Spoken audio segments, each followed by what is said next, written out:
প্রিয় দর্শক, আসসালামু আলাইকুম।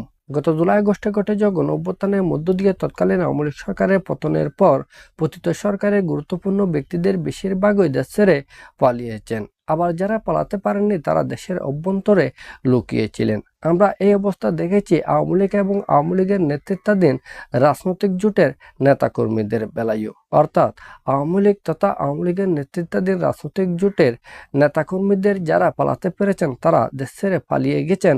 আবার যারা পালাতে পারেননি তাদের বেশিরভাগই দেশের অভ্যন্তরে লুকিয়েছিলেন।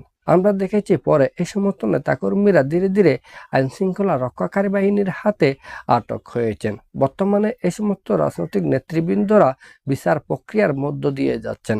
এখন কথা হচ্ছে এই সমস্ত নেতাকর্মীদের ভাগ্যে কি আছে, তাদের ভবিষ্যতে কি হবে।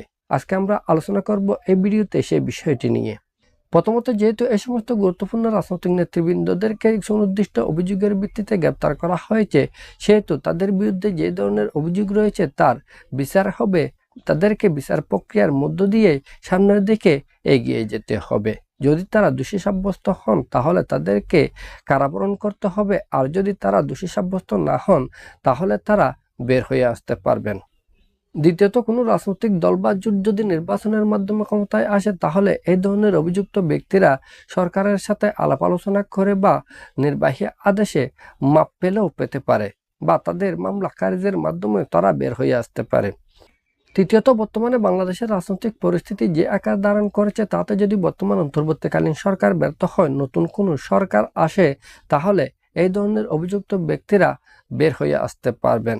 তাদের মামলা মোকদ্দমা নির্বাহী আদেশে বাতিল হতে পারে। এর বাইরেও যে কোনো কিছু ঘটবে না তা স্পষ্ট করে বলা যায় না। কখন কি হয় তা দেখার জন্য আমাদেরকে অবশ্যই আরো কিছুদিন অপেক্ষা করতে হবে। আমাদের পরবর্তী ভিডিও পাওয়ার জন্য আমাদের এই চ্যানেলটি সাবস্ক্রাইব করবেন। সবাইকে ধন্যবাদ। আসসালামু আলাইকুম।